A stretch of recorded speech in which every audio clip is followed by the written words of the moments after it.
A paz do Senhor Jesus a todos.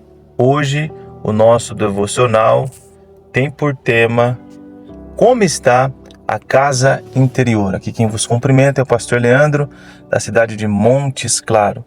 Como está a casa interior? E o nosso texto é aqui no livro do profeta Ageu, no capítulo 1, que diz: no segundo ano do rei Dário, no sexto mês, no primeiro dia do mês, veio a palavra do Senhor por intermédio do profeta Ageu a Zorobabel, filho de Salatiel, governador de Judá, e a Josué, filho de Josadaque, o sumo sacerdote, dizendo: assim fala o Senhor dos exércitos, este povo diz, não veio ainda o tempo em que a casa do Senhor deve ser edificada.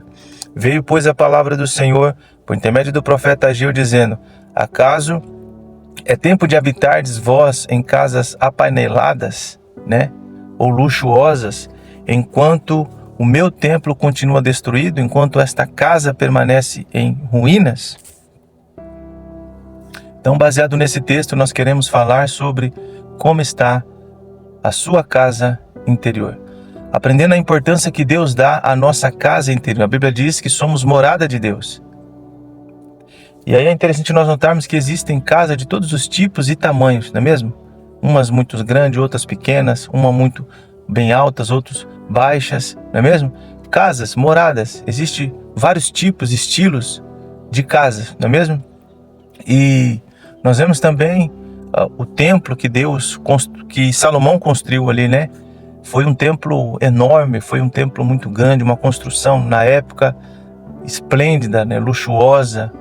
Enfim, era um templo muito lindo e maravilhoso mesmo. A Bíblia vai nos relatar sobre a nossa casa física, sobre ter casa física. A Bíblia descreve a casa como um lugar de abrigo, descanso e convívio familiar. Em Salmo 128:3 diz: a casa é apresentada como um local onde a esposa é frutífera e os filhos crescem. Provérbios 24:3 ao 22 enfatiza que a sabedoria e a prudência são importantes para construir e manter um lar harmonioso. Agora, a nossa casa, a Bíblia também nos apresenta a vida do homem, e da mulher como uma casa, só que não uma casa física, assim, no sentido interior, Quando a Bíblia diz a casa interior, está dizendo no coração, o ser interior do indivíduo. 1 Pedro 2,5 descreve os crentes como uma casa espiritual, onde Deus habita.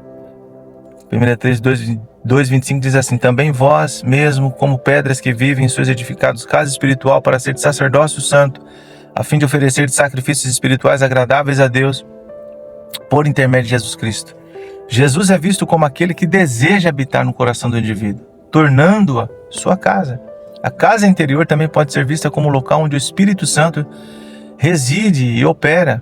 Mateus 2:44-45 usa a imagem de uma casa para ilustrar a importância de manter o coração livre de espíritos malignos e cheio da presença de Deus, dizendo que quando o Espírito sai da vida do homem, anda por lugares áridos, procurando repouso, porém não encontra, ele diz: voltarei para minha casa, de onde saí, voltando, às vezes ele encontra ela vazia, varrida e arrumada, então vai, leva consigo outros 7 espíritos piores do que ele, entrando ali, habitam ali, e o último estado daquela pessoa se torna pior do que o primeiro.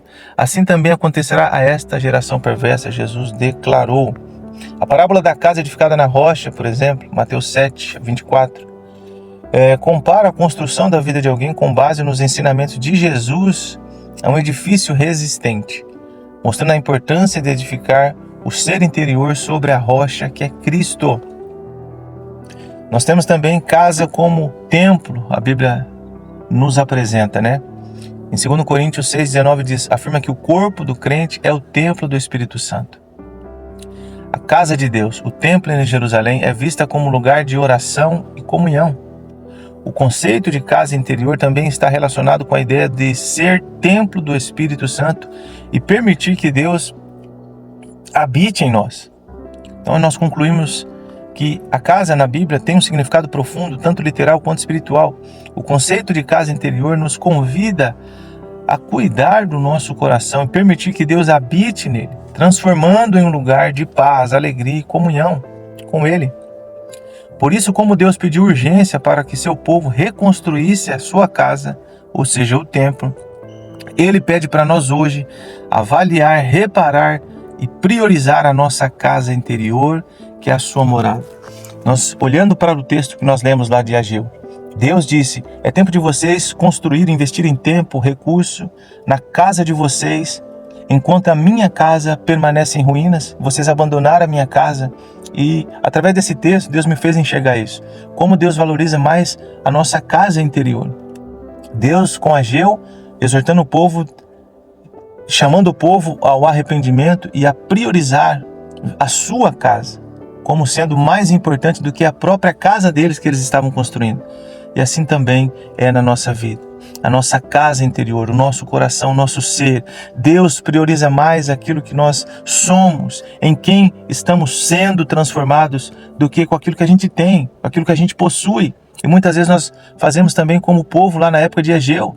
Damos mais prioridades, às vezes tempo, recurso, nos empenhamos mais com as coisas materiais, com as coisas dessa vida passageira e nos esquecemos da nossa casa interior, do cuidado, e aonde Deus mais prioriza, porque é onde Ele reside, é onde Ele mora. Que nós possamos nessa manhã então refletir sobre a nossa casa interior. Como Deus pediu urgência para que o seu povo reconstruísse a sua casa, Ele pede para nós hoje avaliar, reparar, priorizar a nossa casa interior, que é a morada dele, a sua vida espiritual, meu irmão, minha irmã, é muito mais importante do que a nossa vida material. Que Deus te abençoe, que o Espírito Santo fale melhor ao seu coração, em nome de Jesus.